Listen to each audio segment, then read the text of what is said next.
Amém.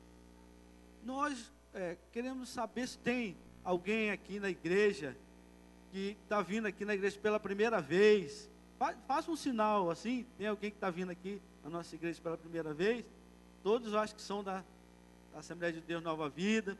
Nós estamos muito alegres que os irmãos vieram prestigiar esse evento, os pastores, os dirigentes da congregação. Nós agradecemos os professores, os alunos. Nós agradecemos a todos que estão aqui prestigiando esse evento. Nós queremos apresentar aqui o nosso preletor dessa noite, professor Ronei. Pode vir aqui, professor Ronei. Ele aceitou o nosso convite, né, para trazer essa palestra, e nós fizemos um grande desafio para ele, e ele aceitou. Você pode ligar, e eu quero convidar aqui para fazer a oração pelo professor Ronei, o André, o pastor André, lá da congregação de Jardim Marilândia. Vem aqui, varão, orar. Eu estou muito feliz, irmãos, que os irmãos sempre, quando nós temos esse trabalho de escola dominical, vêm aqui nos ajudar. Então, convido a igreja para ficar de pé. Vamos orar pelo servo do Senhor que vai trazer essa palestra. Amém. Oremos ao Senhor. Senhor, nós estamos diante da Tua presença, Pai. Nós queremos adorar o Teu santo nome nesta noite, ó Deus. E bendizer a Ti, Pai, porque nós iremos receber uma porção da Tua palavra, Senhor. Deus, usa o Teu Filho, Pai, com muito poder e muita graça. O Senhor já deu a Ele a sabedoria, o entendimento, Pai. E eu clamo a Ti nesta noite, Deus, que abra os nossos corações, que abra o nosso entendimento, Pai, para que nós venhamos absorver esta palavra, Senhor, e guardar ela no nosso coração. Pai, em nome de Jesus, usa o Teu Filho, prepara os nossos corações, as nossas vidas, Pai. Assim eu clamo ao Senhor, no nome de Jesus. Amém.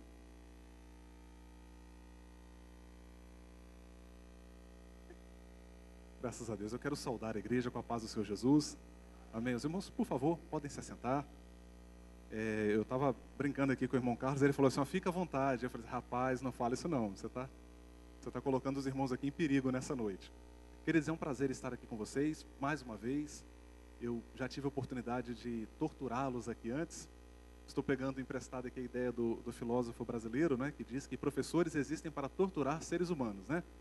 Então, eu estou aqui, vou torturar vocês mais uma vez. E me deram assim uma missão, me convocaram para uma missão muito difícil, né? Falar sobre princípios interpretativos aliados à educação cristã, ao trabalho que é desenvolvido na escola dominical. E eu estou dizendo que é uma tarefa difícil, irmãos, porque quando a gente fala de hermenêutica, exegese, que são as disciplinas teológicas que lidam diretamente com a interpretação bíblica, quando a gente fala disso no seminário, o pessoal já se assusta, né? Os alunos, meu Deus, lá vem hermenêutica, exegese, e sempre gera assim uma certa resistência, irmãos, porque a gente tem muitos conceitos na hermenêutica, na exegese, que são um tanto técnicos, né? Quem já passou pelo seminário sabe disso. E isso acaba gerando uma certa resistência nos alunos. Mas eu vou tentar nesta noite aqui, irmãos, compartilhar com vocês assim, de maneira bem didática. Eu estou aberto também a perguntas. Eu só vou pedir você que levante a mão durante a minha fala. Eu paro para ouvir vocês. Se vocês não se importarem, a gente pode combinar assim. E quero também, desde já, parabenizar ao Ministério, à Assembleia de Deus Nova Vida, por esse trabalho, por este congresso. Eu sou um entusiasta da educação cristã, e falar de educação cristã para mim, irmãos, é sempre muito empolgante. Hoje o meu mestrado ele está praticamente voltado para a área da educação cristã. Estou escrevendo a minha dissertação muito linkada com a educação cristã, e mais interessante é que eu estou linkando justamente com a hermenêutica. Estou falando de educação cristã, mas trabalhando diretamente um hermeneuta chamado Paul Ricoeur, um francês. Estou pesquisando a obra dele, que é considerado também um dos mais importantes hermeneutas do nosso tempo, embora já tendo falecido, né?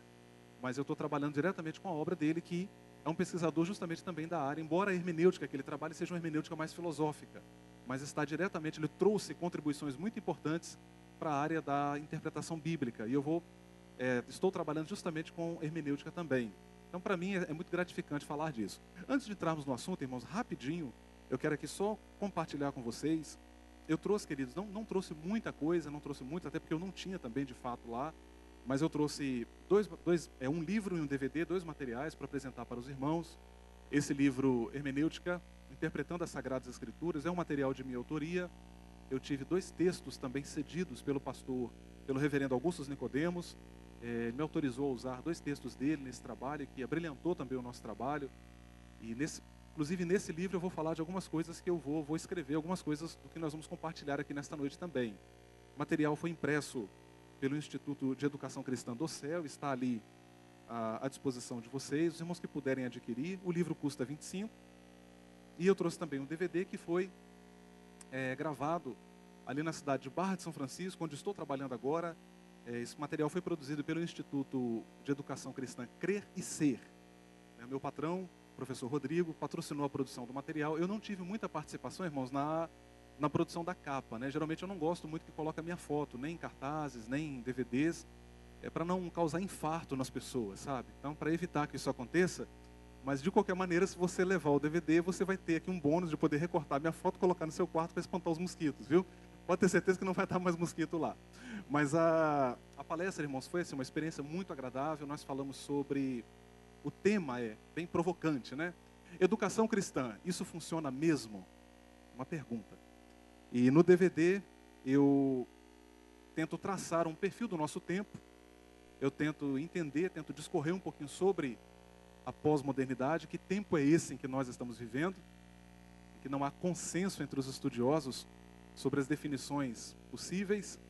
Aliás, a própria expressão pós-modernidade que eu adoto, ela é muito questionada também. E tento entender como que a igreja absorve as características do nosso tempo e que respostas, enquanto igreja, nós podemos e devemos dar a partir da educação cristã. Ou seja, a educação cristã como uma aliada para responder às demandas do nosso tempo. Então ficou assim uma palestra bem interessante, é 1h30, são 2 palestras na verdade, na edição eles mesclaram, e os irmãos, se puderem adquirir, também estarão me ajudando, o material está à disposição ali, ok? Vamos lá então, queridos. Se você trouxe, talvez aí um tablet, ou mesmo no celular, ou um caderno, para você tomar anotações à parte, nós estamos num congresso de EBD, né, irmãos? Então é importante, seria até um pecado meu aqui não fazer indicações, não indicar autores, não indicar livros, e eu vou estar falando aqui, se você quiser tomar nota depois, é importante que você faça isso, tá bom? Estou muito feliz, irmãos, porque pude rever aqui vários amigos, né? Vários amigos, em especial João, tive a oportunidade de trabalhar com ele. Levanta a mão aí, João, para a igreja te conhecer, uma pessoa extraordinária. Fiquei muito feliz em revê-lo aqui hoje, e outros mais que estão conosco aqui. Cláudio, amigo de caminhada, Jones, pastor Santos, essa pessoa maravilhosa, Jones, meu parceirão também, meu amigo. Deus abençoe a todos. Eu queria, vocês estão vendo aqui na projeção, se você quiser acompanhar na sua Bíblia, na versão que você está usando, fique à vontade, tá? Ali eu estou trabalhando com a NVI, eu vou pedir ao Aleph, acho que é isso mesmo, gravei. Pedir ao Aleph para estar passando para a gente ali. Eu vou usar para introduzir a nossa fala, eu não sei, irmão, se o tamanho ficou muito bom aqui. Está dando para ler, pessoal? Está dando para ler? Então eu vou tomar com vocês aqui o texto de Atos, do versículo 26 até o 31. Ficou um pouquinho longo, mas vale a pena a gente ler esse texto. Ele é muito pertinente para o que nós vamos falar aqui nesta noite. Interpretação bíblica para uma educação cristã eficaz. Eu acabei de produzir agora, irmãos, até interessante, né? Porque o congresso coincidiu com um pouco do que eu estou fazendo no meu curso de mestrado. Eu acabei de escrever um artigo justamente falando sobre a educação cristã aliada à hermenêutica bíblica aliada à educação cristã. É uma pena que trabalhos acadêmicos a gente não pode veicular em site, você não pode veicular, porque se for ser aproveitado por uma revista acadêmica, eles exigem a questão da ineditez e da exclusividade, né? Então eu não pude veicular, mas ficou um texto muito interessante, falando justamente sobre a hermenêutica, trazendo contribuições para o educador cristão, como usar a hermenêutica bíblica a favor da educação. Eu diria para vocês nesta noite, irmãos, e é a proposta da nossa fala nessa noite, que eu seria até ousado. Eu vou dizer para vocês que não dá para pensar educação cristã e vou fazer um adendo aqui ainda, não dá para pensar a pregação do Evangelho sem o auxílio da hermenêutica. Para quem não está treinado com termos teológicos, a palavra hermenêutica não é marca nova de shampoo no mercado, viu, irmãs? E não é nome de comida francesa, viu, irmãos? Hermenêutica é uma disciplina teológica que versa sobre a interpretação da Bíblia. A hermenêutica trabalha diretamente com, ela nos fornece ferramentas interpretativas da palavra de Deus. Então ela é uma disciplina fundamental. Eu costumo pensar que a hermenêutica ela não pode, não deve estar circunscrita apenas aos círculos teológicos. Ela deve e pode ser usada também por você que talvez não está na academia, por você que talvez não está fazendo um curso teológico. Eu vou indicar para você aqui ferramentas e é claro que fazer um bom curso teológico vai te habilitar ainda mais para isso. Mas eu costumo pensar que os princípios da hermenêutica devem ser usados por todos aqueles que laboram no ministério de ensino e da pregação da palavra de Deus, ok? Vamos ler Atos 8, 26 a 31. Estou usando ali a Nova Versão Internacional. Um anjo do Senhor disse a Filipe: vá para o sul, para a estrada deserta que desce de Jerusalém a Gaza. Ele se levantou e partiu. No caminho encontrou um eunuco etíope, um oficial importante, encarregado de todos os tesouros de Candace, rainha dos etíopes. Esse homem viera a Jerusalém para adorar a Deus e de volta para casa, sentado em sua carruagem, lia o livro do profeta Isaías. E o Espírito disse a Filipe: aproxima-se dessa carruagem e acompanha, eu acho muito interessante, os caminhos do Senhor, né, irmãos? Então Filipe correu para a carruagem, ouviu o homem lendo o profeta Isaías e lhe perguntou: o Senhor entende o que está lendo? Irmãos, essa é a pergunta-chave da hermenêutica. Essa é a pergunta-chave da hermenêutica. A hermenêutica começa por aqui, Cláudio. Vocês poderiam ler comigo essa pergunta? O Senhor entende o que está lendo? Vamos lá no 3. 1, 2, 3. O Senhor... Você faz essa pergunta para os seus alunos na classe de escola dominical? Você faz essa pergunta a si mesmo quando você está lendo a Bíblia? Não responda aqui para mim. Essa pergunta é de cunho introspectivo, tá? Você faz essa pergunta enquanto você lê a palavra de Deus? Eu tenho certeza que se você se fizer essa pergunta toda vez que você lê as páginas sagradas, pode acreditar, a maneira como você lê a Bíblia vai mudar drasticamente. Você será tomado, a princípio, de um sentimento de frustração. Não se apavore, isso é normal, tá, irmãos? Você muito provavelmente será tomado por um sentimento de frustração, porque você perceberá que há muita coisa no texto bíblico que você não entende. E às vezes nós ficamos tão preocupados em fazer uma leitura recordista da Bíblia, aquilo que eu chamo de leitura recordista, né? O que é leitura recordista? Eu li a Bíblia 20 vezes, eu li a Bíblia 30 vezes, sim, mas qual o grau, qual o nível de absorção da sua leitura? Esta pergunta hermenêutica precisa ser feita, Samuel. 31. E ele respondeu: como posso entender se alguém... Olha o trabalho da hermenêutica. O trabalho da hermenêutica é fazer o quê, pessoal? Explicar o texto, ensinar. Assim, convidou Filipe para subir e sentar-se ao seu lado. Ok? Eu começo com esse texto, irmãos. Eu começo com esse texto. Ele é, eu diria assim, bem provocativo, né? No slide seguinte, eu vou pedir o Aleph para passar para a gente. Nós temos ali uma definição da palavra interpretar. Tem algumas pessoas que tendem a pensar assim: interpretar é algo exclusivo dos exegetas. Interpretação bíblica é exclusivo dos exegetas. Não necessariamente, irmãos. A interpretação ela é um processo que você faz, você desenvolve de maneira inconsciente. Por exemplo, interpretar implica compreender, entender o que está sendo lido ou ouvido. Em nosso estudo, trata-se de compreender o que se lê, mais especificamente o texto bíblico. A interpretação de um texto ocorre automática e naturalmente enquanto o lemos. Como agora mesmo, enquanto você lê esse texto, a interpretação está ocorrendo na sua cabeça. Verdade ou mentira, irmãos? Vocês estão entendendo o que está ali? Né? Você está interpretando, é um processo automático. Embora nem sempre no caso da leitura bíblica. Vale ressaltar, contudo, que isso nem sempre ocorre. É possível você ler é possível você decodificar as palavras de um alfabeto sem, contudo, vocês conseguem ler o final do texto ali para mim?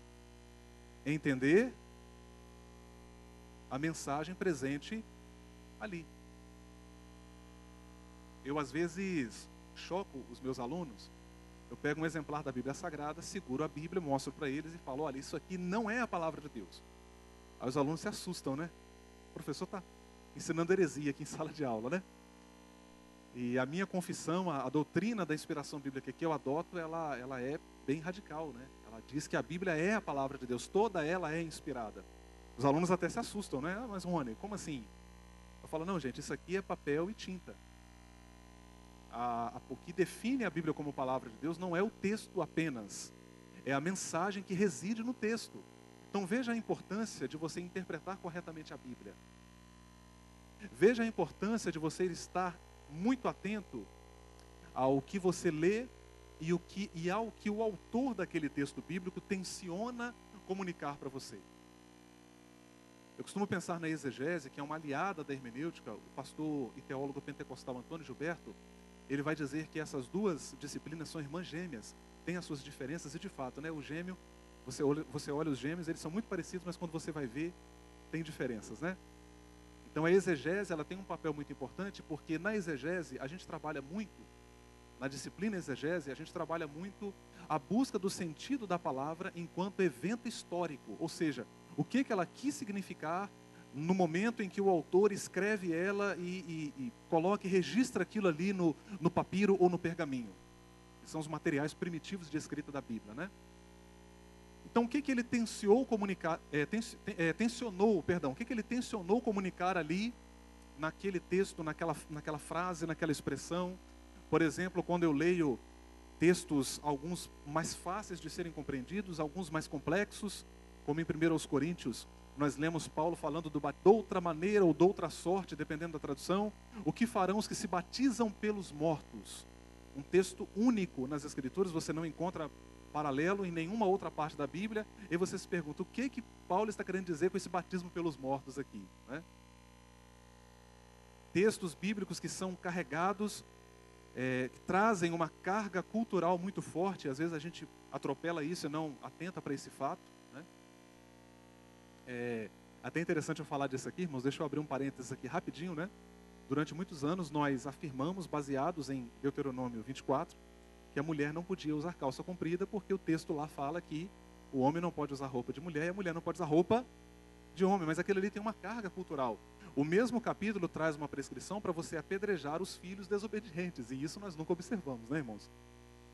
Embora alguns pais tenham vontade de fazer isso, né? Não, brincadeiras à parte, irmãos, a gente nunca levou isso ao pé da letra, mas o outro texto, por uma conveniência denominacional, eu diria assim, nós levamos isso a um rigor extremo. Então veja a importância de você interpretar corretamente o texto. Eu vou mostrar daqui a pouco, vou pedir o Aleph para abrir daqui a pouco, não agora, daqui a pouquinho ele vai abrir um vídeo para a gente, onde um pastor, ele, em função de um sinal gráfico, ele interpreta totalmente equivocado um texto bíblico. Nós vamos ver isso daqui a pouco. Vamos avançar um pouquinho. Na teologia, temos uma área que se preocupa e se ocupa exclusivamente da tarefa de interpretar o texto bíblico. É uma área da teologia. No livro Hermenêutica Fácil e Descomplicada, do pastor Esdras Bento, você vai perceber que ele alista ali 5, aquilo que ele chama de andares da teologia. Ele compara a teologia, a grande área da teologia, ele compara ela a um edifício. Ele vai dizer que a teologia tem 5 andares. Um desses andares é a teologia exegética. Esta área, por sua vez, agrupa 2 disciplinas, tem outras, tá, irmãos? Tem outras. Mas aqui nós estamos enfocando 2, que são a exegese e a hermenêutica. E aí você pode estar me ouvindo falar assim nesta noite, você olha para mim e fala assim, professor Rony, afinal de contas, de que maneira eu posso usar essas disciplinas, ou que interesse eu devo ter por essas disciplinas? Afinal de contas, essa questão técnica, né, nós já ouvimos tantas vezes, né, irmãos, a respeito não, eu vou ler a Bíblia, o Espírito Santo vai me fazer entender, a dependência do Espírito Santo para entender as Escrituras, e eu prego, eu ensino isso. Por que eu me apegar a essas questões técnicas que você está colocando aí? Deixa isso para os teólogos, né? Deixa isso para os exegetas.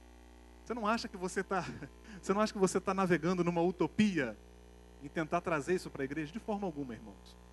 Nós vamos entender por quê. Eu vou compartilhar com vocês aqui uma experiência muito interessante que eu vivi semana passada. Semana passada eu vivi uma experiência muito interessante, né? Eu estou fechando agora um curso de capacitação para pregadores do Evangelho. Nós montamos um curso com 13 aulas, 13 lições diferentes. Escute isso. E aí, quando nós chegamos agora na penúltima aula, eu tenho uma aluna brilhante, muito inteligente, mas ela vem de um contexto denominacional muito resistente à hermenêutica, muito resistente ao trabalho científico em torno das Escrituras. E aí, foi bastante interessante, Cláudio, porque quando eu terminei de falar, nós já estávamos no fechamento da aula, e eu falei de várias coisas, né? Eu falei de homilética, eu falei de hermenêutica, eu falei de exegese, eu falei sobre como delimitar uma perícope, né? Falei bastante coisa e quanto tempo investir na preparação de um sermão para pregar, né? Inclusive eu falei, olha gente, você precisa gastar uma média de 10 horas para preparar um sermão. Aí depois eu estava alegre, eu estava feliz, né? Porque estamos já partindo para a conclusão do curso. Ela levanta a mão e ela fala bem assim: professor Rony, olha, eu percebi que você falou muita coisa aqui que a gente não faz para preparar um sermão. E se a gente for observar isso que você está falando, vai ficar muito difícil a partir de agora preparar um sermão e pregar um sermão. E aí ela foi falando, né, colocando as razões dela, e ela falou bem assim: olha, professor, tudo isso que você colocou aí, se a gente for levar à risca, a gente não tem tempo para fazer isso. E aí, vocês já ouviram aquela expressão eureka, né? Quando a pessoa faz uma descoberta extraordinária. Aquilo não me frustrou, irmãos, muito pelo contrário. Eu me dei conta de que ela percebeu a necessidade que existe em torno da preparação de um sermão. E professores e professoras que aqui estão, eu adoro esse momento, irmãos, é o momento tortura da aula, né? Essa parte que me faz me sentir realizado, João, como educador cristão, né? Aquele momento que você olha para o professor, ou quando você olha para o seu ouvinte, ou o seu aluno, e ele está bem assim, né? Estupefato. Preparar uma aula requer tempo. Esses dias alguém me ouviu dar uma aula, chegou para mim admirado e falou bem assim: professor, quanto tempo você gasta em média para preparar uma aula? Minha resposta: 18 anos. Quanto tempo você gasta para preparar uma palestra? E eu respondi: 18 anos. A minha esposa, ela fica... que a gente fica sonhando lá em casa, né? Eu estou fazendo mestrado, aí eu fico já empolgado. Eu falo para ela bem assim: meu bem, se Deus quiser, eu terminar o mestrado, nós vamos embarcar no doutorado. Deus vai nos dar condições, eu não sei como, eu preciso de um milagre, mas pelo amor de Deus, amor, não fala isso não que eu não aguento mais. Estou perdendo você para o mestrado, não quero perder você para o doutorado não. Porque ela acompanha a minha rotina. Irmãos, preparar um sermão e muito mais, preparar uma aula, demanda trabalho. John Stott, certa vez, falava a 11 mil jovens. Ele discorria sobre um texto de Coríntios. Quando ele terminou de falar, alguém levantou e perguntou bem assim: professor Stott, como é que o senhor consegue extrair tantas riquezas assim de um texto? Como que o senhor consegue chegar a uma profundidade tão grande assim? Ele respondeu com apenas uma palavra. Sabe qual foi a palavra? Trabalho. Foi a palavra que ele usou para responder a pergunta que haviam feito ele: trabalho. Eu vou chamar a atenção de vocês aqui para algo muito sério que está acontecendo, e eu tenho falado isso por onde tenho passado, irmãos. Por onde tenho passado, eu tenho falado isso. Nós vivemos um momento, nós pentecostais. Olhe para cá, escute o que eu vou dizer nesta noite. Talvez você me ouvindo falar assim, você vai pensar que o Rony, ele é um inimigo do pentecostalismo, né? E às vezes as pessoas me vêm falar assim. Muito pelo contrário, irmãos. Eu estudo numa instituição que é uma instituição tradicional. É uma instituição tradicional. Mas lá eu tenho levantado a bandeira do pentecostalismo clássico lá. Eu acabei de escrever um artigo, encaminhamos à Casa Publicadora das Assembleias de Deus, deve sair no Mensageiro da Paz ou na revista Obreiro, falando justamente sobre o que é o pentecostalismo clássico. Mas uma coisa que me preocupa hoje, irmãos, me preocupa muito. a pregação pentecostal ela está em franco declínio. Quando eu paro para ouvir os maiores pregadores pentecostais, eu fico chocado com o que estou ouvindo. Porque eu ouço e falo assim, isso não é o evangelho. Isso não é o que o pentecostalismo clássico prega e sempre pregou.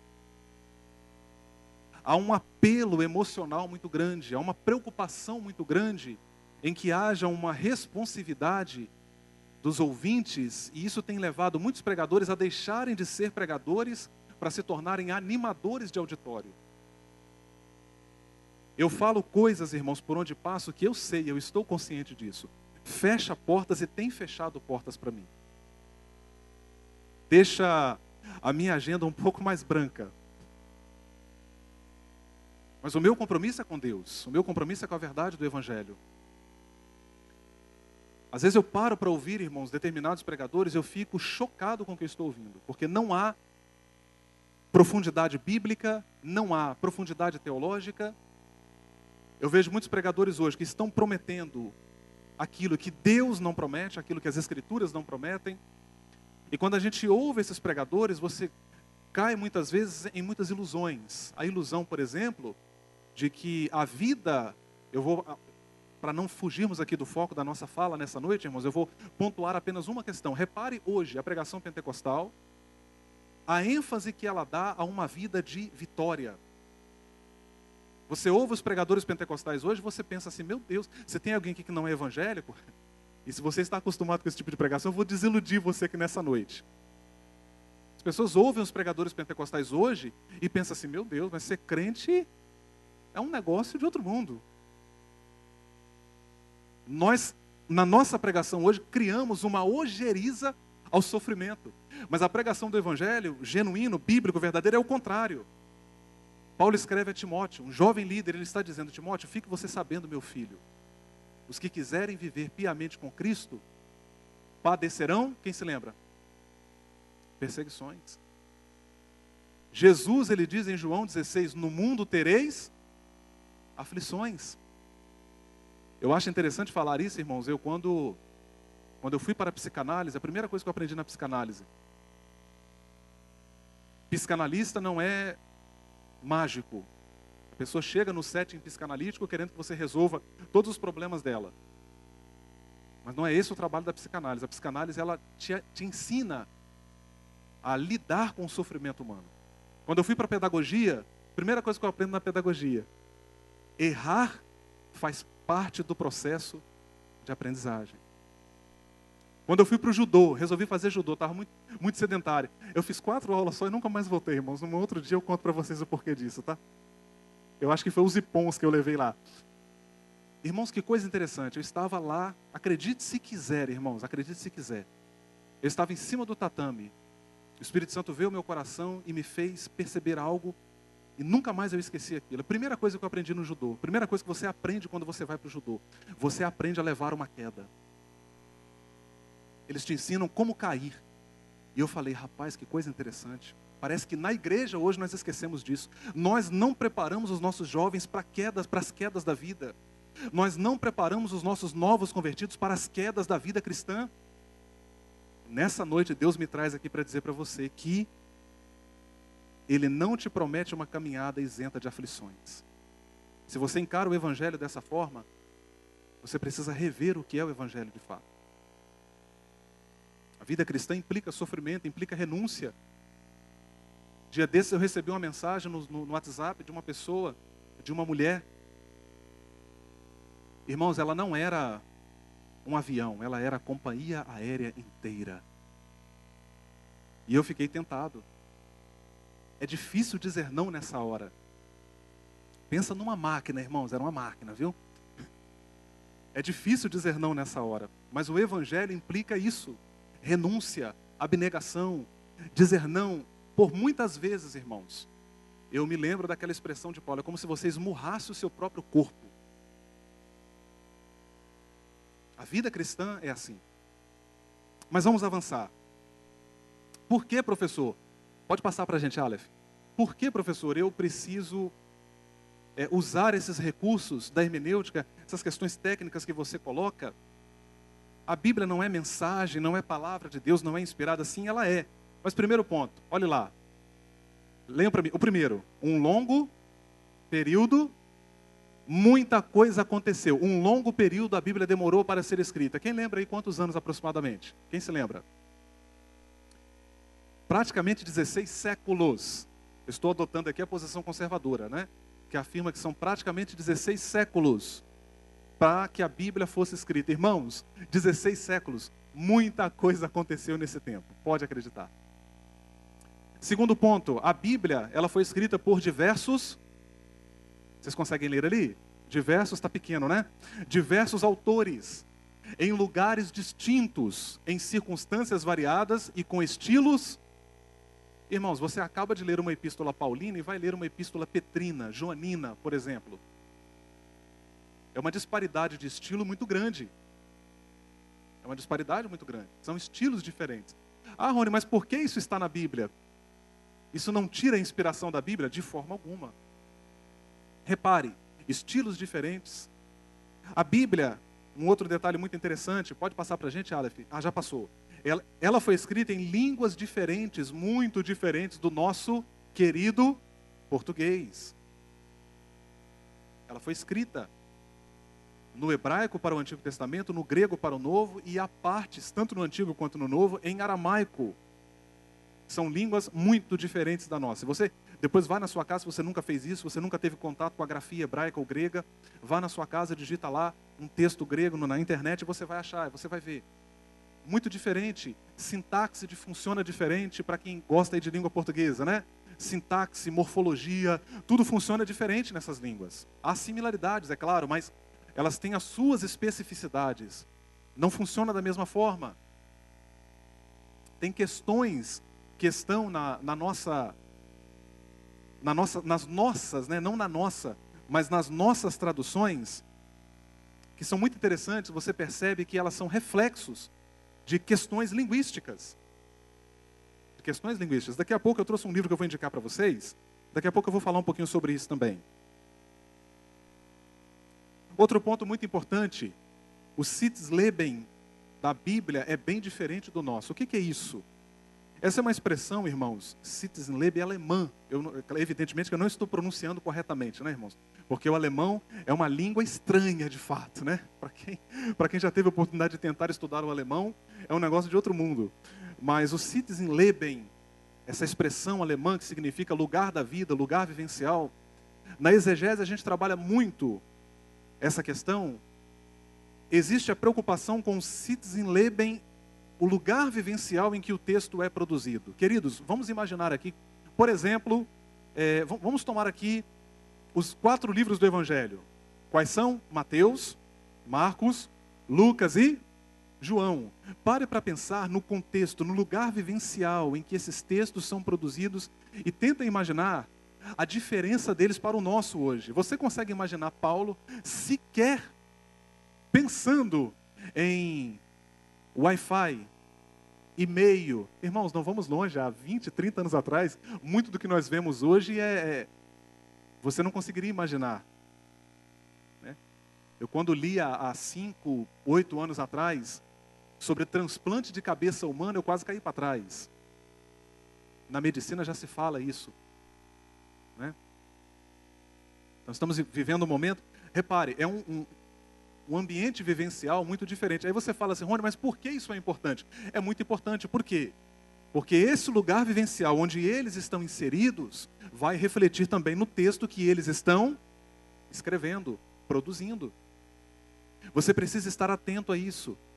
Por que você tem determinadas afirmações no texto bíblico que você não encontra paralelo, por exemplo, na nossa cultura? Você tem determinadas expressões bíblicas, e eu fico chocado às vezes, irmãos, porque durante muito tempo a igreja brasileira ainda faz isso, né? Mas a igreja brasileira, ela tentava importar essas expressões por desconhecer essa questão do lugar vivencial. O contexto era diferente, a circunstância era diferente, embora nós admitamos, ensinamos e pregamos que a mensagem da Bíblia, ela é sempre atual, ela é sempre nova, ela é sempre inesgotável, mas tem determinadas circunstâncias, expressões que não dá para você aplicar hoje no nosso contexto. Eu vou dar um exemplo aqui, não vou discorrer sobre isso, porque o meu tempo já está indo. A questão do divórcio, irmãos. A questão do divórcio. Agora apertou, né? Toquei numa situação agora, toquei numa questão agora delicada, né? Irmãos, a questão do divórcio, a igreja tratou isso assim de uma maneira, eu diria, bem distante do que de fato a Bíblia fala sobre isso. E para intrigar vocês e para provocar vocês a uma reflexão, eu vou apenas dizer aqui, não vou ter tempo de explicar, mas eu vou apenas dizer que Mateus 19 não está falando de divórcio. Ah, Rony, você está defendendo o divórcio? Deus me guarde disso, irmãos. Porque está muito claro nas Escrituras que o padrão de Deus é que até que a morte, esse é o padrão de Deus para a vida conjugal. Mas eu não posso forçar uma interpretação a partir de Mateus 19 para dizer que o texto está falando de divórcio e usar aquele texto para avaliar as relações hoje na igreja. Não dá. Se eu levo a sério a interpretação bíblica, se eu levo a sério o que a Bíblia está dizendo, eu não posso usar. Ah, Rony, mas como é que fica a situação dos divorciados? Eu não vou ter tempo, irmãos, para discorrer sobre isso aqui. Eu sei que isso, nossa, pai, na faculdade, no seminário, pega fogo, né? É um assunto efervescente, eu diria. Mas eu tenho no nosso site, o site Teologia e Discernimento, anote aí, site Teologia e Discernimento. Você vai clicar lá no Google e geralmente aparece lá em primeiro lugar, site, mas não deixa de colocar site, tá? Site Teologia e Discernimento. Quando abrir o site, você vai ver que tem uma aba de pesquisa. Aí lá você coloca a palavrinha divórcio. Há um extenso artigo meu sobre esse assunto lá. Tá? Há um extenso texto meu sobre repúdio, divórcio e novo casamento.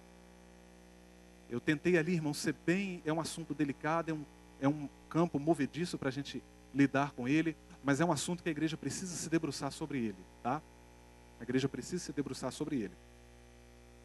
Vocês querem ver, irmãos, um outro erro interpretativo que nós cometemos muito em relação à questão interpretativa de textos bíblicos, Cláudia? São textos muito interessantes, textos bíblicos que falam da disciplina. Esses textos foram tão mal interpretados pela igreja, irmãos, porque nós não entendemos o contexto vivencial ali.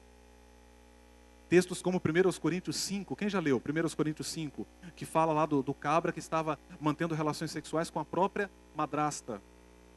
E você vê que a igreja, durante muito tempo, ela toma esses textos para disciplinar os seus membros faltosos. E é interessante pensar que nós criamos o conceito de exclusão que não está na Bíblia, não da forma como nós praticamos. Nesta noite, irmãos, eu sei que está sendo filmado, eu sei que está indo para a internet, eu dou aqui a minha cara para bater. A igreja brasileira precisa dizer não à exclusão, e sim à inclusão. Exclusão, ela até aparece na Bíblia, mas são casos extremos e excepcionais. Mesmo aquele caso de 1 Coríntios 5, se você ler 2 Coríntios, você vai perceber que aquele membro faltoso, a epístola dá sinais de que ele se arrependeu e Paulo orientou para que ele fosse recebido com amor pela igreja e reorientado pela igreja. A disciplina na igreja, irmãos, ela tem uma finalidade terapêutica, mas nós usávamos a disciplina. Está disciplinado, aqui a gente passa o facão mesmo. Eu já ouvi isso, irmãos, acredite se quiser. Eu já ouvi isso. Aqui o facão desce. Eu digo não ao facão nessa noite, amém, irmãos? Ah, Rony, mas você é contra a disciplina? Irmãos, Deus me guarde disso. A disciplina ela é bíblica, porque nós convivemos com crentes faltosos. Nós estamos sujeitos a tropeçar. Nós estamos sujeitos a pecar. A disciplina ela é bíblica, mas ela precisa ser aplicada com amor, com oração, com discrição e com sabedoria. Com sabedoria. Né? Erros interpretativos. Não, Rony, mas João está dizendo lá, nem os saudeis. Sim, mas para quem João está falando? Qual é o contexto, qual é o Sitzinleben em que João está inserido ali? Para falar isso, para fazer essa afirmação. A gente precisa estar atento a isso. Outra questão muito importante, diversos gêneros literários na Bíblia. Há muitos gêneros literários. Poesia, profecia, evangelho, parábola, são gêneros literários diferentes. Uma coisa é você ler um texto profundamente teológico, como Romanos 1, 2 e 3, ou a tríade, né? Muito conhecida a tríade de Romanos, Romanos 9, 10 e 11, que fala da salvação de Israel. Soteriologia, né, Cláudio? Isso aí dá um nó na cabeça. Romanos 9, 10 e 11. Uma coisa é você ler Romanos 9, 10 e 11. Outra coisa é você ler, por exemplo, o Salmo 23. Um texto poético é muito diferente. Você ler um texto profético. Ah, Rony, por que Joel diz que derramaria o meu espírito e Pedro não fala o meu espírito? Pedro fala do meu espírito. E há uma diferença substancial aí muito importante. O meu espírito é plenitude, do meu espírito é parcial. Isso está atrelado à maneira como se deve entender as profecias bíblicas. Há leis de interpretação das profecias bíblicas. A lei da dupla referência, por exemplo. A lei do uso, são leis hermenêuticas. Anote, gente, anote. Lei da dupla referência, lei do uso. Essas leis, elas precisam ser consideradas quando você vai interpretar textos como os textos proféticos, por exemplo.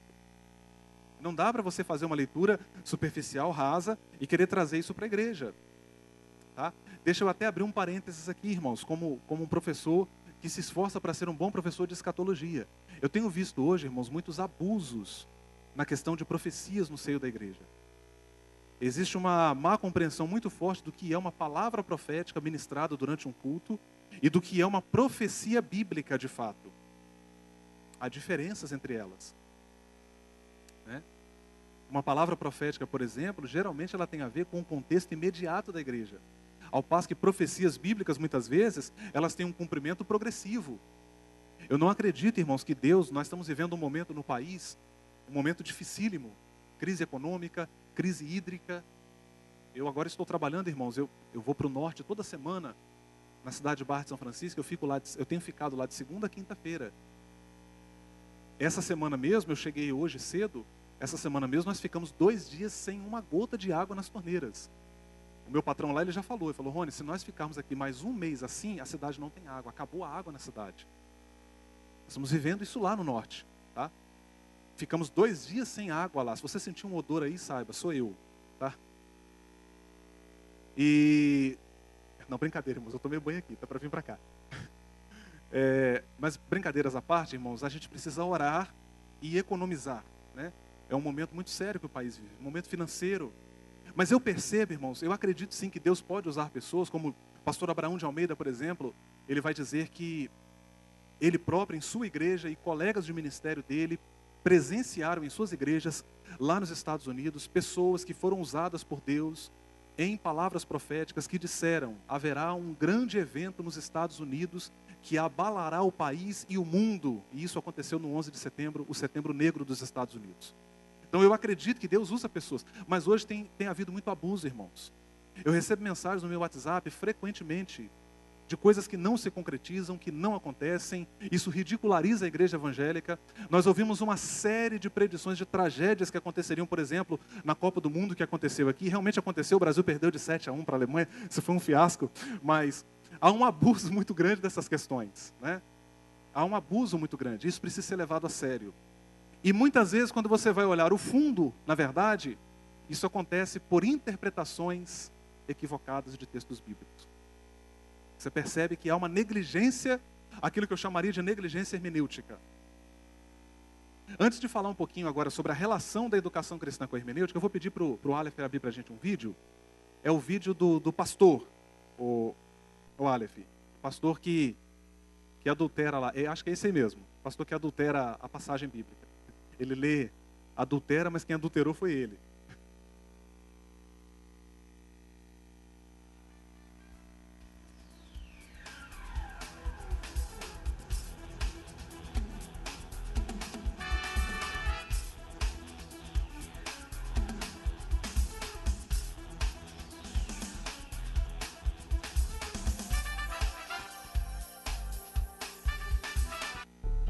Você vai ver agora uma história muito estranha. Ela envolve um homem que se diz pastor evangélico, a vizinha dele e o marido da vizinha.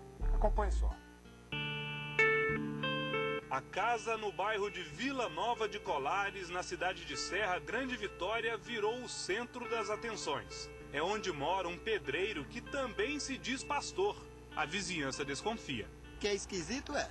Nunca vi falar que existia que o pastor tem direito, né, essas coisas. Essas coisas significam casos extraconjugais. O pedreiro pastor é Justino, de 50 anos. E foi na Bíblia que o pastor viu que poderia ter outras mulheres. Gostaria que alguém provasse para mim, biblicamente, aonde foi proibido um homem ter mais de uma mulher. Pouca gente frequenta os cultos do pedreiro que se apresenta como pastor. Umas 12 pessoas nas contas dele mesmo. E foi na convivência com os fiéis que Justino se viu envolvido em mais um caso extraconjugal. Aconteceu depois que uma mulher que mora na vizinhança contou a ele uns sonhos que vinha tendo. Na casa dela, a música evangélica pode ser ouvida de longe. A igreja entrando no céu. A mulher tem 4 filhos, é casada e prefere não aparecer. Disse que sonhou que teria filhos com um pastor. Uma revelação. Deus me levou a fazer isso. Não teve para onde eu correr. O marido também conversou com o pastor. Aceitou. Eu pensei comigo, se fosse da vontade de Deus, seria feito, né? Nós entramos em oração, pedindo a Deus misericórdia, porque seria uma das coisas mais difíceis da minha vida. O quê? E tomar essa decisão, pegar uma mulher que tem marido. O pastor também é casado. Como explicar? A Bíblia, Oséias capítulo 3. Este profeta, um homem como nós, e diz assim, ó, Deus mandou tomar uma mulher e adulterar. O senhor está falando adulterar ou é a palavra adúltera? Receba essa mulher que foi adúltera. Não. Não é assim? Não, aqui está dizendo aqui que vai outra vez, ama uma mulher amada de seu amigo e adultera. Posso dar uma olhada? À vontade. Qual que é? 3. Aqui. Vai outra vez, ama uma mulher amada de seu amigo. Sim. E adúltera. Não é adúltera? Tem um acento aqui, pastor. Cri, cri. Não houve uma Cri, interpretação equivocada? E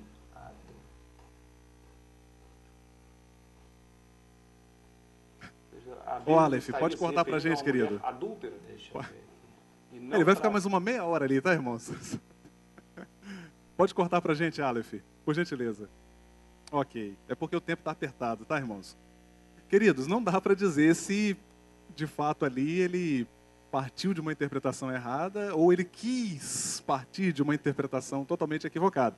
Eu sempre uso esse vídeo, até nas aulas de hermenêutica, para falar um pouquinho da importância de você levar a sério essa questão. A importância da leitura criteriosa, a leitura cuidadosa do texto bíblico. Isso é fundamental. Ler o texto com cuidado, com cautela. O pessoal até brinca, né, com o texto de Provérbios. A mulher sábia edifica a sua casa. Aí você lê apressadamente, a mulher sábia é edificar em casa. Momento machista, né? Momento machista, né, Patrícia? Mas o problema da leitura, a leitura apressada, a leitura desatenta, tudo isso faz parte da hermenêutica, tá?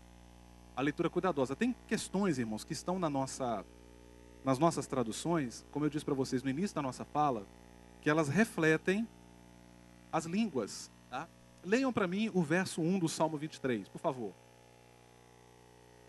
Tá ali. Desculpa, eu estou achando que é cabeça minha. Alguém lê para mim, eu estou achando que está projetado ali, vê? Força do hábito. Alguém lê para mim o Salmo 23 na corrigida, por gentileza.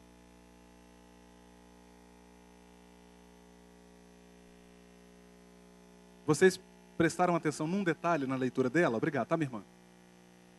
Vocês prestaram atenção num detalhe? O Senhor é o meu pastor, como é que tá? Na corrigida, tá, gente? Se bem que outras versões não mudam muito também.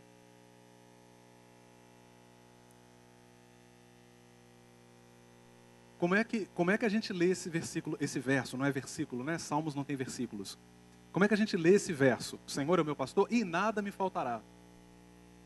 Ah, Rony, mas esse E faz diferença? Faz. Porque esse E ausente aqui, o fato de não ter esse E, é um reflexo, na verdade, do texto hebraico. O texto hebraico, no livro de Salmos, ele trabalha muito com aquilo que a gente chama na poesia hebraica de paralelismo. Uma ideia ao lado da outra. Isso é muito comum. Pode ser paralelismo sinônimo, antitético, progressivo, e por aí vai. Tem vários tipos de paralelismo. Então a tradução está refletindo o original. Tá? Aliás, uma outra coisa bem legal aqui, tá, irmãos, que eu vou falar para vocês, sobre o Salmo 23. É um texto também muito vitimado por uma má interpretação, principalmente pelos colegas da teologia da prosperidade. Porque eles pegam esse salmo e vai usar esse salmo para dizer que não vai faltar nada para você. Não vai faltar casa, não vai faltar carro, não vai faltar dinheiro no bolso, não vai faltar saúde. E falta, irmãos. A verdade é que falta.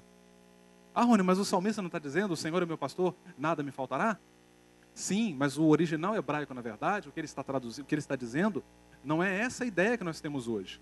Ele está dizendo que o Senhor é meu pastor e o Senhor não me faltará. É Deus que não faltará.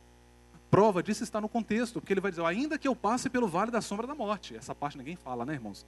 Ainda que eu passe pelo vale da sombra da morte, não temerei, porque tu estás comigo. Então repare, o Senhor não vai me faltar, mesmo numa hora adversa. Homens de Deus, mulheres de Deus, irmãos, também ficam depressivos. Eu sei que eu falo assim de vez em quando umas frases assim meio chocantes, mas é proposital mesmo, tá, gente? Depressivos, a palavra é essa. Problemas psicológicos que você não consegue administrar. Rony, mas é um homem de Deus, sim. Mas as enfermidades psicológicas são enfermidades tanto quanto enfermidades do corpo. Nós não entendemos isso. Ainda existe esse estigma no nosso meio, né, irmão Carlos? A ideia de que problemas psicológicos, partindo de uma leitura também equivocada das Escrituras, muitas vezes. Né? Vamos correr um pouquinho. A relação. Pode passar para a gente, Aleph, pois não?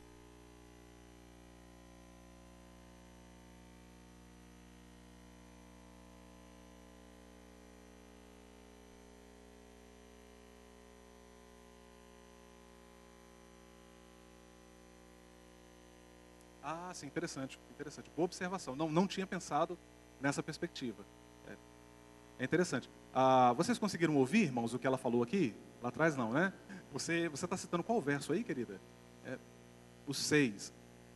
Muitas pessoas pegam o verso 6 e entendem que a bênção de Deus vai te acompanhar em tudo. Isso é problemático, irmãos. Porque a igreja evangélica está pegando promessas que são para Israel, enquanto povo, enquanto nação. Onde eu colocar a planta do meu pé. Meu pai era uma figuraça, né? Meu pai uma vez falou bem assim, meu pai era muito brincalhão, uma pessoa simples, sem formação, né? Aí ele falou bem assim, meu Deus, se Deus faz uma promessa dessa para mim, meu filho, eu montava num cavalo aqui, colocava o pé no chão, e mandava o cavalo correr, eu ia ter terra até não querer mais. Nem que eu chegasse só com um pedaço do pé lá na frente. Meu pai era uma figuraça, né? Porque nós estamos pegando promessas, nós estamos usando, irmãos, um outro erro interpretativo, pegando um gancho aqui na fala da nossa colega, um outro erro interpretativo muito comum, você tomar salmos imprecatórios e incluir em canções evangélicas hoje. Deus vai matar, Deus vai abater, Deus vai derrubar, né? Deus odeia o ímpio, Deus odeia o pecador. Esses, irmãos, são salmos imprecatórios, onde o salmista ele está rogando o juízo de Deus sobre o ímpio. Atenção, ímpio não é a mesma coisa que pecador. É uma categoria especial de pecador, e ele está pedindo o juízo de Deus sobre essas pessoas, não por um capricho pessoal. Prova disso é que nos Salmos, frequentemente, eles apelam à santidade de Deus, irmãos. Eu fico vendo gente hoje compondo música, né? Quem te viu, quem te vê, não ajudou, vai se arrepender. Irmãos, no Novo Testamento muita coisa muda. A mensagem do Novo Testamento é a seguinte, levou aqui, dá aqui. É difícil isso. Pediu para caminhar 1 milha? Vai com ele 2. E nós somos muito bons nesse discurso, irmãos, porque na prática nós somos péssimos. Nós somos péssimos, né? Eu louvo a Deus porque eu estou falando aqui, eu tenho amigos aqui, que de vez em quando a gente só falta sair nos tapas, mas eles continuam sendo meus amigos. Sabe o que é isso, irmãos? Cristianismo, evangelho, pessoas que entenderam a mensagem do evangelho.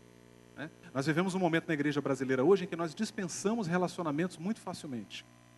Por qualquer conflito você dispensa uma amizade promissora.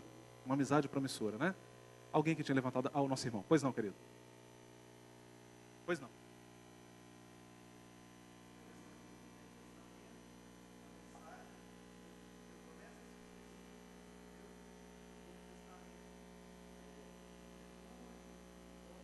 Sim.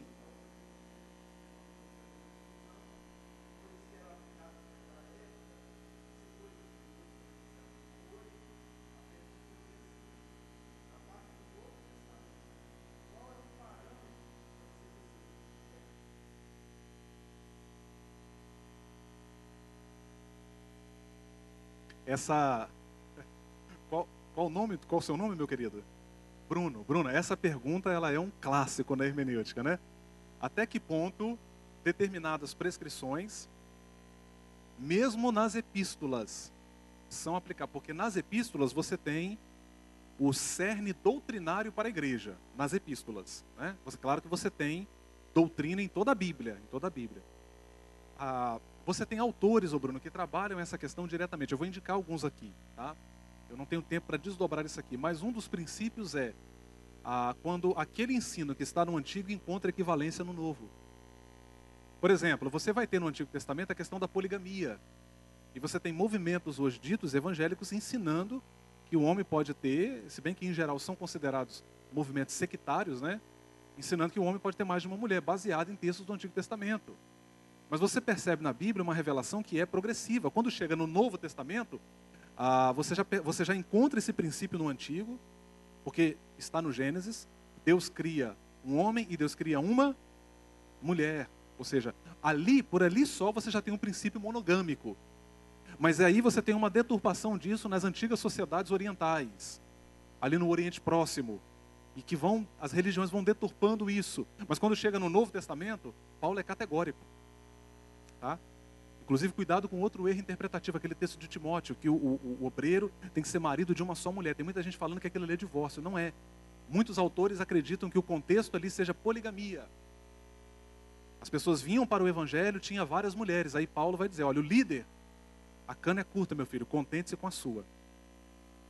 Agora, esse negócio de harém em particular, isso acaba com o evangelho. Seja marido de uma só mulher. Então, repara, Bruno, você vai tendo uma equivalência. Assim como você percebe também, Bruno e demais irmãos, que há ensinos do Antigo Testamento que cessam no Novo. Vocês querem um exemplo? Eu vou falar, hein? É forte. Estão preparados? Nós pentecostais gostamos de é forte. Vou quebrar tudo hoje aqui. Fala igual o pregador lá de Camboriú. Eu vou falar tudo hoje aqui. Ele fala até salivando, né? Eu vou falar tudo hoje aqui. Irmãos, eu fico preocupado hoje. Eu tenho amigos que apreciam. Eu tenho hoje amigos na cidade de São Paulo que fazem parte desse movimento, mas eu tenho sérias reservas teológicas com esse movimento, o movimento judaico-messiânico. E não apenas o movimento judaico-messiânico, mas igrejas pentecostais que estão adotando práticas da cultura judaica e trazendo para o evangelho, trazendo para a igreja. Você não encontra suporte para isso no Novo Testamento. Não adianta. Você não tem embasamento neotestamentário para ficar entrando aqui com a Arca da Aliança, com réplica da Arca da Aliança, para ficar tocando chofar aqui dentro. Não tem base, eu não tenho razão para ficar me dirigindo a vocês com shalom, shalom, shalom. Porque o Evangelho é supracultural, irmãos. O Evangelho, para começo de conversa, o Novo Testamento não foi escrito em hebraico, que é uma língua que foi considerada sagrada pelos judeus. Ele foi escrito no grego kini, que é o grego popular falado, que era falado pelo homem do comércio ali no dia a dia. O que por si só já demonstra que os próprios apóstolos entenderam que aquelas práticas do Antigo Testamento ficaram circunscritas na Antiga Aliança.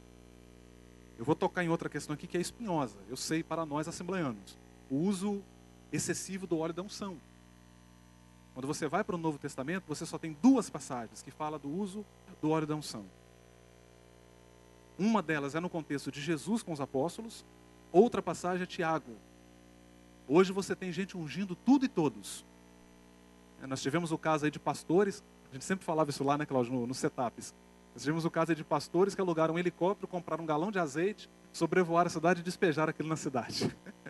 Vocês imaginam, irmãos, você de manhã indo trabalhar, e aí você pergunta assim, quem é que está fazendo isso aqui? Você com um terno bonito, você irmã com seu penteado, a sua escova, daqui a pouco aquela meleca. E aí você pergunta, quem é que está fazendo isso? Pastores evangélicos. Ah não, mas estamos ungindo a cidade para acabar com a violência na cidade. Queridos, escute o que eu vou dizer nesta noite. A igreja, ela influencia o mundo não é por mandingas evangélicas. Não há mágica evangélica. A igreja influencia vivendo o evangelho na prática. Louvado seja Deus. É quando as pessoas olham para você e falam assim, ele tem defeitos, mas é um homem de Deus. Ela tem defeitos, mas é uma mulher de Deus. Como é que pode? Esse camarada sofre, esse camarada padece, essa mulher sofre, as portas, tudo difícil, mas ele não larga Jesus. Ele continua servindo a Cristo. Como é que pode? Prosperou, está bem, está ganhando dinheiro, mas continua sendo simples. Continua falando de Jesus, continua frequentando os cultos, continua na mesma igreja, continua servindo. Esses dias há um tempo atrás, alguém falou algo aqui no IBEGES comigo, e eu aprendo muito com os meus alunos, aprendo muito. Alguém falou algo comigo ali no IBEGES, que eu fui para casa pensando, e estou pensando nisso até hoje. Porque até então eu nunca tinha olhado por essa perspectiva.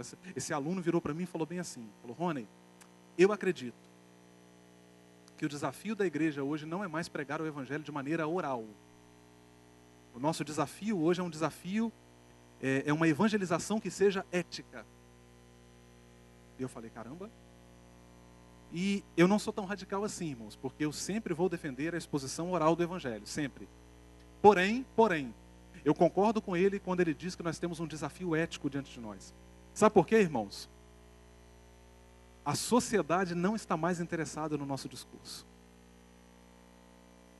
Estava ouvindo há um tempo atrás, num vídeo, o pastor Luiz Saião, hebraísta, grande teólogo brasileiro, ele vai dizer que muitas vezes, quando ele vai falar de Jesus para alguém, ele evita se apresentar como pastor. Ele evita dizer, eu sou pastor, porque quando você fala, eu sou pastor, você já cria um bloqueio ali de cara. O pessoal chega para mim, Rony, você é pastor? Já até me assusta. Não, não sou pastor não. Né? Não vamos generalizar, irmãos, mas a gente vive um momento de uma crise ética. Alguém esses dias comentou comigo, Rony, um colega estava com o pastor dele, foi no material comprar, né, fazer uma compra lá para investir na igreja, e estava tudo indo bem, até o momento em que ele falou, é pastor. Quando ele falou que era pastor, acabou o crédito, acabou o financiamento, não tem jeito. Mas está assim, irmãos, está assim. Né? Queridos, eu tenho 5 minutos, mas eu vou ouvir a nossa querida ali que levantou a mão e queria fazer uma pergunta. Fale, minha prezada. Dentro desse contexto de ética evangélica cristã, e levando isso em consideração os desigrejados, e que o nosso corpo é o templo do Espírito Santo, o que você considera hoje como buscar primeiro o reino de Deus? E também considerando, contrapondo, tantas igrejas que impõem tanto fardo de estar na igreja constantemente, a ponto de deixar de estudar, de faculdade, coisas parecidas. O que Jesus queria dizer hoje, em nosso contexto, de buscar primeiro o reino de Deus? Eu acredito que houve, irmãos, uma deturpação dessa compreensão na igreja brasileira. Eu já fui apelidado de Papa Culto. Papa Culto, né? Eu vou até pegar um gancho aqui na fala da nossa querida. Ela fez essa pergunta, eu achei assim, um insight fantástico, né, Karina? Mas eu acho interessante a gente pensar sobre isso. Por quê, irmãos? Eu tenho um grande desafio. A sua pergunta me deixou aqui, como diz o mineiro, você me apertou sem me abraçar, né? Porque nós não podemos, irmãos, prescindir disso que está acontecendo aqui agora. Nós não podemos prescindir do culto a Deus. Meu livro de eclesiologia, que foi impresso aqui pelo Senet, eu enfatizo isso tenazmente. A necessidade de cultuarmos a Deus. Só que nós, ao longo dos anos, o que nós fizemos? Nós,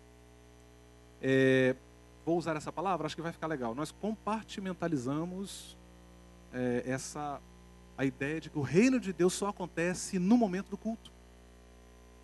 E essa é uma ideia nova, porque na Reforma Protestante, por exemplo, Martinho Lutero ele vai dizer que o simples ordenhar de vacas pode ser feito para a glória de Deus. E aí você tem pastores que não querem que seus jovens estudem.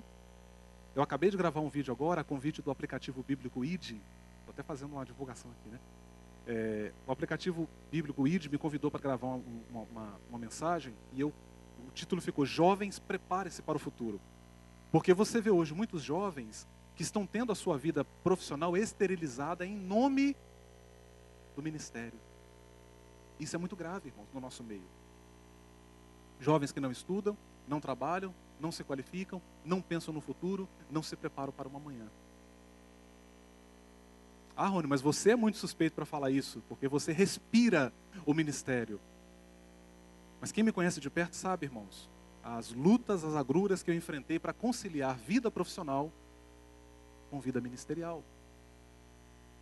Então nós temos esse desafio. O reino de Deus, irmãos, ele não acontece apenas enquanto você está aqui dando uma palestra sobre princípios interpretativos.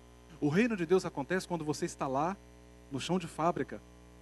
O reino de Deus acontece quando você está lá na faculdade. O reino de Deus acontece quando você está tendo uma convivência com seu vizinho. O reino de Deus são vocês, onde vocês chegarem. Nós estamos, o reino de Deus não somos apenas nós, mas nós estamos no reino de Deus e nós levamos o reino de Deus. Então é o desafio que a igreja tem hoje, de entender que o jovem cristão precisa estar nos pés de Cristo, na casa de Deus, cultuando, adorando. É o melhor lugar para o jovem se estar. Mas ele também precisa ter a sua vida profissional, a sua vida social desenvolvida. Isso é emblemático entre nós, irmãos, porque quando você olha o nosso discurso, ele é totalmente antagônico a isso. Vocês querem ver um reflexo dessa ideia muito calada na nossa mentalidade hoje? Durante muitos anos, nós dizemos assim: o crente não pode se misturar com o mundo. Irmãos, de onde é que nós tiramos isso? Alguém disse para mim, porque da Bíblia não foi. A intenção foi boa, mas a maneira como nós desdobramos isso foi muito equivocada. Rony, realmente, o cristão não pode se contaminar. Mas a ideia bíblica é que você vá e influencie. Se você se fecha numa redoma, se você não convive com pessoas... Eu estou aqui, desculpa, João, está me reportando a você, né? É que você é uma pessoa marcante para mim, né, João? O João, nós trabalhamos juntos durante um tempo e o João está entre as poucas pessoas, depois de mais de 3 anos já, na verdade, né, João, que eu saí da empresa onde trabalhamos juntos. E eu tenho amigos meus não crentes que falam comigo até hoje, que me ligam até hoje, que me fazem perguntas sobre o Evangelho. E amigos não crentes, pessoas não cristãs, não evangélicas. Aliás, eu vou dizer para vocês, irmãos, que em alguns aspectos eles até nos surpreendem, porque não sendo cristãos, fizeram questão de cultivar um relacionamento mesmo eu não estando lá. Eu passei anos em igrejas e pessoas com as quais eu convivi durante anos, e pelo simples fato de ter saído de lá, eu não recebo mais nenhum telefonema, não há nenhum tipo de contato, não há nenhum interesse, nada, porque eu saí de lá, porque eu não estou mais lá. A gente vive isso hoje nas nossas igrejas. Então essa ideia, Karina, de uma vida no Evangelho, desculpa aqui, irmãos, é forte o que eu vou falar, mas é uma verdade. Um Evangelho tribalista. Um Evangelho empobrecido. Nós não aceitamos o desafio de preparar os nossos jovens, os nossos convertidos para a sociedade, para que nós estejamos entre eles e os influenciemos positivamente. Não para ser influenciados por eles nas suas práticas pecaminosas, mas para influenciá-los positivamente. Esse é o desafio que a igreja tem, o desafio ético. O desafio ético. Vocês já ouviram muitas vezes, mas eu vou repetir de novo. A história do missionário. Vão e façam discípulos. Se preciso for, usem as palavras. É o desafio da igreja hoje, né? Nós fizemos o contrário, né? Nós temos muito discurso e pouca ação. Eu conversava ontem com uma aluna minha, lá na cidade de Barra de São Francisco. Eu achei interessante o que ela me falou. Ela falou assim: Rony, eu criei uma amizade com um pastor, mas eu me afastei dele, um pastor de uma igreja, um homem casado, e eu me afastei dele a partir do momento que ele começou a me cantar, a partir do momento que ele queria me levar para a cama. É o desafio ético que nós temos hoje, irmãos, que a igreja que nós temos, né? O desafio de viver o Evangelho na sua concretude. E eu não tenho dúvidas de que a hermenêutica ela nos presta um relevante serviço nisso. Por quê? Porque é na medida que você usa essas ferramentas que você vai entendendo mais a proposta do Evangelho. Você se aproxima mais daquilo que o Evangelho realmente exige de nós e o que Deus espera de nós. Essa relação, estou fechando, que eu já passei 2 minutos, essa relação entre educação cristã e hermenêutica, ela é absolutamente necessária. Porque o livro-texto da educação cristã não é a revista Lições Bíblicas, não é a revista Lições da Palavra de Deus. O livro-texto da educação cristã é... Podem falar, é isso mesmo, gente, com convicção. O livro-texto não é tradução bíblica da Catherine Barnwell, não. é a palavra de Deus. Você precisa ter instrumentos para entender o texto bíblico. E eu quero fechar aqui a minha fala recomendando para vocês algumas leituras, rapidinho. A primeira leitura que eu quero indicar para vocês, para quem não está assim muito acostumado com leituras voltadas à hermenêutica, o livro Hermenêutica Fácil e Descomplicada, do pastor Esdras Bento. Eu vou falar só o título e o nome do autor. Você vai achar fácil na internet, tá bom? Esdras Bento, Hermenêutica Fácil e Descomplicada. É um livro, foi um dos primeiros livros de hermenêutica que eu li, muito legal, muito bem escrito. O pastor Esdras é um acadêmico da nossa denominação, né? Jones está cheio de moral com ele, né, Jones? É outro nível, né? Um outro livro que eu quero recomendar para vocês, irmãos, é de um pastor reformado, pastor presbiteriano, Augustus Nicodemos, A Bíblia e seus Intérpretes. Augustus, sempre com U mesmo, tá? Augustus Nicodemos. Diferente, né? Eu acho que isso vem do latim. A Bíblia e seus Intérpretes. É uma leitura um pouco mais densa, mas vale a pena também, uma leitura maravilhosa. Para quem gosta do grosso da produção acadêmica, vai aqui um título agora bem pesado, entenda-se isso literalmente.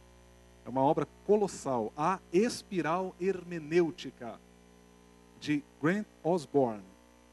A Espiral Hermenêutica. Irmãos, é uma obra colossal, é um livro extraordinário. E vou recomendar também um livreto, tá, de um teólogo brasileiro muito conhecido, mais voltado à educação cristã. Novos Caminhos para a Educação Cristã, do professor Júlio Zabatiero. Novos Caminhos para a Educação Cristã, ok? Irmãos, eu peço, irmão Carlos, depois você desconta isso aí, passei 5 minutinhos, me perdoe. Quero agradecer, irmãos, pela paciência. De fato, é um assunto, eu tenho uma dificuldade, irmãos, de ser sintético. É uma dificuldade que eu preciso resolver desesperadamente isso em mim, mas eu tenho conteúdo aqui para, né, de fato, 1 hora passa muito rápido, mas espero ter cumprido a minha missão nessa noite, que é provocar em vocês o desejo de entrar nessas águas, que são a hermenêutica. Tá? Falando de outro assunto, eu vou estar amanhã, mas não dando continuidade a esse assunto, tá, queridos? Eu vou pedir ao nosso querido Aleph, esse nome, né, irmãos? Vocês aqui da DNV é outro naipe, né? Outro nível. Vou pedir para deixar na tela ali, Aleph. O primeiro, esse slide mesmo, porém, a primeira imagem, tá? A primeira tela, isso. Eu estou deixando ali, pessoal, o meu e-mail e o nome do site. Então, se vocês quiserem entrar em contato comigo, eventuais dúvidas que não deu para sanar aqui, faça isso. Entre em contato. Eu estou demorando um pouquinho para responder por causa do acúmulo de funções, mas eu vou responder. Manda para mim. E eu terei o maior prazer de atender vocês, tá bom? Deus abençoe a todos. Irmão Carlos. Irmão Carlos, você está muito elegante. Eu me sinto um trapo perto de você, viu? Quantos foram abençoados com essa palestra? Diz amém. Eu estava pensando aqui, né? Se seria o caso da gente fazer uma vigília da EBD, né? E agora toda sexta-feira está tendo vigília de um departamento. Está tendo... Cada sexta-feira tem vigília de departamento, do louvor, do jovem. Vamos fazer uma sugestão aí, né, para a gente fazer uma vigília da EBD e vamos convidar, né, os palestrantes para falar mais, né, esses assuntos que são tão interessantes, né, e que a gente precisa tanto aprender. Poderíamos abrir para pergunta, né, e passar um bom tempo aqui compartilhando a palavra do Senhor. Mas, por enquanto, né, nós vamos encerrar por aqui. Agradecemos o professor Rony por essa palestra. Queremos agradecer também a todos, né, que vieram aqui nessa abertura. E amanhã, o segundo dia, né, nós teremos 3 palestras simultâneas. Aí amanhã vai começar às 18 horas, irmão. Hoje é dia de semana, é mais difícil os irmãos chegarem no horário, mas amanhã, sábado, vamos procurar chegar às 18 horas para nós aproveitarmos bastante, né, as palestras. Então teremos uma palestra voltada para os adultos, com o pastor Silvio Costa, uma palestra voltada para os jovens e adolescentes, com o professor Rony, e uma palestra voltada para os professores de criança com a tia Josi. Então vai ser ao mesmo tempo, tá, irmãos? A palestra dos adultos aqui no templo, a palestra para os jovens e adolescentes lá na sala e a palestra para professores de crianças no salão de festa, né? Eu peço, irmãos, que divulguem lá com os amigos, pelo WhatsApp, né? Que é uma bênção. Esse evento foi preparado, né, para toda a igreja, não somente para os professores, né? Mas para toda a igreja participar, né? E ser abençoada. Então vamos ficar de pé, irmãos. Eu quero convidar aqui nosso irmão Salomão para fazer a oração, para encerrarmos, né, esse culto. O presbítero Salomão, ele está aí? O presbítero Salomão, que a gente trabalha junto aqui na escola dominical, já tem tantos anos que eu nem me lembro quanto tempo que a gente trabalha junto aqui. O Senhor tem nos dado, né, essa graça, irmão. Eu tenho certeza que o Senhor tem uma bênção para aqueles que se dedicam ao ensino, que trabalham na escola dominical.